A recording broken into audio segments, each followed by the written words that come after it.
করে করে লাশ নামানো লাগছে স্যার, কিন্তু গুলি করলে মরে একটা, আহত হয় একটা, একটাই যায় স্যার, বাকিটি যায় না।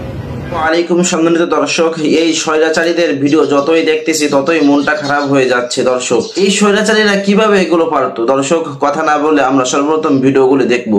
গুলি করে করে লাশ নামানো লাগছে স্যার, কিন্তু গুলি করলে মরে একটা, আহত হয় একটা, একটাই যায় স্যার, বাকিটি যায় না। গুলি করে করে লাশ নামানো লাগছে স্যার, কিন্তু গুলি করলে মরে একটা, আহত হয় একটা, একটাই যায় স্যার, বাকিটি যায় না। এটা স্যার সবচেয়ে বড় আতঙ্কের এবং মানে দুশ্চিন্তার বিষয়।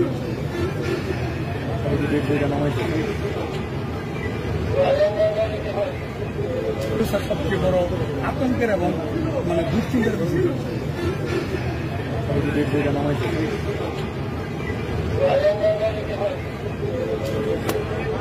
মোটা মোটা কোমরে ব্রেক ছিল আর নিচে প্যান্ট ছিল, পুলিশ পুলিশ হয়ে গেছে। মোটর সাইকেলটা দেখে ব্যাগে কাপড় রয়েছে, এটুকু দিয়ে একটুকু কারণে স্যার মাত্র।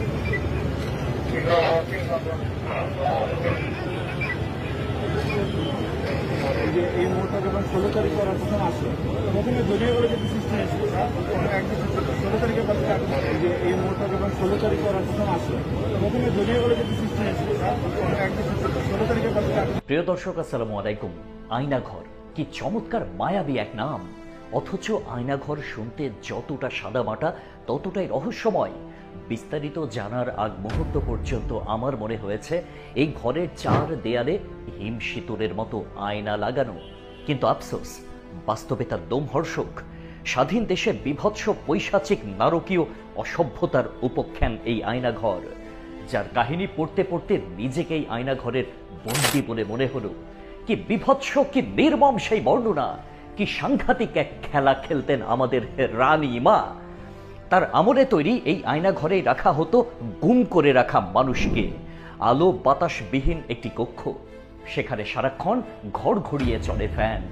গোপন এই আয়নাঘরে 72 দিন বন্দি থাকা ফয়েজ ভাই যার বর্ণনা দেন এভাবে: ছোট্ট রুম, লম্বাটে শেড, একপাশে একটা খাট পাতা, পুরো রুমে ছাদের সাথে লাগোয়া একটা ছোট্ট জানালা, দেখার উপায় নেই বাইরে কি হচ্ছে। দরজায় ডাবল লেয়ার, একটা জেলখানার মতো শিক, সাথেই লাগোয়া আর একটা কাঠের দরজা, মাঝখানে একটু ছিদ্র, সেটাও বন্ধ থাকে। ভেতর থেকে খোলার উপায় নেই। দরজার নিচের দিকে ছোট্ট একটা জায়গা, খাবার এদিক দিয়ে দেয়। এই ঘরের দেয়াল এবড়ো থেবড়ো, লেখার কোনো সুযোগ নেই। রুমের এক কোনায় অত্যাধুনিক সিসি ক্যামেরা, বিশাল বড় এক্সজস্ট ফ্যান, বাইরের শব্দ যেন কানে না আসে, যেন অনুমানও না করা যায় কোথায় আছি। এত জোরে আওয়াজ করে ঘুরত যেন জেট বিমান যাচ্ছে। তখন সিটি কর্পোরেশন নির্বাচন ছিল, মাইকিং হতো, তাই প্রায় সারাদিনই চলতো। মনে হতো একটা কবরের মধ্যে আছি, আমি একা, আর কেউ নেই। বাইরের মানুষের কাছে হয়তো আমি মৃত, কিন্তু আমি জানি আমি জীবিত, জীবনামৃত। পালা করে চলতো জিজ্ঞাসাবাদ, সন্তোষজনক উত্তর না দিলে চলতো নির্মম অত্যাচার আর পিটুনি। এত নির্মমভাবে মানুষকে কেউ মারে, শরীরের হাড্ডি মাংস যেন এক হয়ে যায়। আর পরিবার, তারা তো ঠিকই বুঝেছিল মৃত্যুর চেয়েও হারিয়ে যাওয়া কতটা যন্ত্রণার। বছরের পর বছর সন্তানের কোনো খোঁজ খবর পাননি পিতামাতা, বেঁচে আছেন নাকি নেই তাও জানতেন না। মা বাবারা প্রতি মুহূর্ত সন্তানের ফিরে আসার স্বপ্ন দেখতেন। মারা গেছে শুনলেও অন্তত মনকে সান্ত্বনা দিতে পারতেন। আরেক বন্দির বর্ণনায় শোনা যায়, গুমে থাকতে 3 বেলায় দুর্গন্ধযুক্ত বাটিতে পচা খাবার দেয়া হতো। বন্দিরা খেতে না পারলেও দিনের পর দিন এই খাবার দেয়া হতো। একটা সময় তারা সেসব খেতেই বাধ্য হতো। মাঝে মাঝে রুটি দিত, সেই রুটিও মনে হতো কেমিক্যাল মেশানো। আরো দিত মাছের মাথার কাটা দিয়ে কি একটা বিভৎস তরকারি। বাজারের পচে গলে যাওয়া অবিকৃত মাছ তাদের ভেজে দেয়া হতো। এই ছিল আয়নাঘরে থাকা বন্দীদের খাওয়া দাওয়া। কিন্তু কাদের রাখা হতো এই আয়নাঘরে? হাসিনার আমলে বিরোধী দলের বহু নেতাকর্মী নিখোঁজ হওয়ার খবর পাওয়া গেছে। তারা কোথায় তাদের কোনো হদিস নেই। বিনা কারণে লোকজনকে গুম করার অভিযোগ উঠত সামরিক গোয়েন্দাদের বিরুদ্ধে। আয়নাঘর আসলে গোয়েন্দাদের একটি গোপন বন্দিশালা বা ডিটেনশন ক্যাম্প, যা ছিল রাজনৈতিক বন্দীদের কাছে ত্রাস বা বিভীষিকাময়। হাসিনার তৈরি বিরুদ্ধ রাজনৈতিক কর্মীদের গুমঘর, প্রতিবাদীদের কণ্ঠ রোধ করার একটি উপায়। আয়নাঘর নামে পরিচিত সেই গুমঘরে বছরের পর বছর মানুষকে আটকে রেখে নির্যাতন করার অভিযোগ রয়েছে। শেষমেশ শেখ হাসিনার পতনের পর এই আয়নাঘর তুমুল আলোচনায় উঠে আসে। সেখান থেকে ইতোপূর্বে 3 জন বন্দী মুক্তি পেয়েছেন।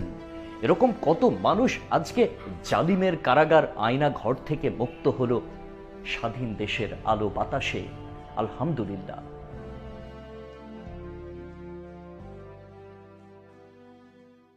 গুম খুনের যদি আপনি তদন্ত করেন, প্রত্যেকটা কিন্তু শেখ হাসিনার সম্মতি ছিল এবং শেখ হাসিনার সম্মতিতে এই সমস্ত হত্যাকাণ্ডগুলো হয়েছে। তাহলে ওনার তো ফাঁসি একবার না, হয়তো কয়েক লক্ষবার ফাঁসি হবে। এখন এই কারণে আমি একটু ব্যাঙ্গারতে আমি বলেছিলাম যে উনি একটু আসুক, বাংলাদেশে আসুক। শেখ হাসিনার যে কমান্ড চ্যানেল ছিল, সেই কমান্ড চ্যানেল কিন্তু এখনো রয়ে গিয়েছে। এটা শুধুমাত্র আইজিপি কে পরিবর্তন করা হয়েছে, ডিজিএফ কে পরিবর্তন করা হয়েছে, ডিএমপি কমিশনারকে পরিবর্তন করা হয়েছে। 3 জন বাদে বাকি কিন্তু বড় কোনো ধরনের কোনো পরিবর্তন হয় নাই। এই আগের সেই কমান্ড স্ট্রাকচার কিন্তু রয়ে গিয়েছে। তাদেরকে আগামীকাল বা পরশুর ভিতর, 14 তারিখের ভিতর অবশ্যই যেন তাদেরকে রিপ্লেস করে ওখানে নতুন নেতৃত্ব প্রতিষ্ঠা করা যায়। এখন যেটা বক্তব্য হলো যে আমি দর্শক শ্রোতারা আমাকে যে কথাটা বলেছে যে আমি ব্রিগেডিয়ার সাখাওয়াত সাহেবের সাথে একটি বিষয়ে একমত পোষণ করেছি, যে সেক্ষেত্রে যে আওয়ামী লীগ যদি রাজনীতি করতে চায় এবং তারা এসে অর্গানাইজ হয়, আমি এটাতে সমর্থন করেছি যে ঠিক আছে, এটা যদি ব্রিগেডিয়ার সাখাওয়াত সাহেব এটা বলে থাকে, এটা আওয়ামী লীগ একটা রাজনৈতিক দল, তাদেরকে কিন্তু এখনো নিষিদ্ধ করা হয় নাই। তো যতক্ষণ পর্যন্ত নিষিদ্ধ না করা হয়, সরকারের থেকে বা আদালতের মাধ্যমে নিষিদ্ধ না করা হবে, ততক্ষণ পর্যন্ত একটা রাজনৈতিক দলের রাজনীতি করার অধিকার, সাংবিধানিক অধিকার তার আছে। আর আমি হয়তো যেটা আইরনিক অর্থে বা ব্যঙ্গার্থে আমি বলেছিলাম, দর্শক শ্রোতারা হয়তো একটু বুঝতে পারে নাই বা তারা হয়তো বিষয়টা অন্যভাবে নিয়ে একটু কষ্ট পেয়েছে। আমি যেটা বলেছিলাম যে শেখ হাসিনা আসতে চায় তো ভালো কথা, শেখ হাসিনা আসলে কি জনগণ কি তাকে প্রকাশ্যে এই রাজনীতি করতে দিবে, যেখানে সে হাজার হাজার শত শত হত্যাকাণ্ডের সে হুকুমদাতা? এবং আপনি যদি প্রকৃত তদন্ত করেন এবং অন্যান্য যে বিষয়াদি আছে, এই সমস্ত ঘটনার যদি আপনি পূর্ণ তদন্ত করেন, আয়নাঘর সহ গুম খুনের যদি আপনি তদন্ত করেন, প্রত্যেকটা কিন্তু শেখ হাসিনার সম্মতি ছিল এবং শেখ হাসিনার সম্মতিতে এই সমস্ত হত্যাকাণ্ডগুলো হয়েছে। তাহলে ওনার তো ফাঁসি একবার না, হয়তো কয়েক লক্ষবার ফাঁসি হবে। এই কারণে উনি যেহেতু ভারতে বসে এই সমস্ত বক্তব্য দিচ্ছে, ফাঁকা বলে দিচ্ছে এবং তার ছেলেও তাকে ব্যবহার করে, উনি ওই যে বলছে যে প্রথমে যেদিন গেল শেখ হাসিনা, সেদিন তার ছেলে বলল যে আমি বা আমার পরিবার বা আমার মা আর আমি রাজনীতির সাথে নাই, তারা রাজনীতি করবে না। এখন হঠাৎ করে এখন কি হলো, তারা আবার। দর্শক, এই স্বৈরাচারীদের কি বিচার হওয়া উচিত অবশ্যই কমেন্ট বক্সে জানাবেন। আজকের ভিডিও পর্যন্ত। ভিডিওটা ভালো লাগলে লাইক এবং বেশি বেশি শেয়ার করে অন্যকে দেখার সুযোগ করে দেবেন। আসসালামু আলাইকুম।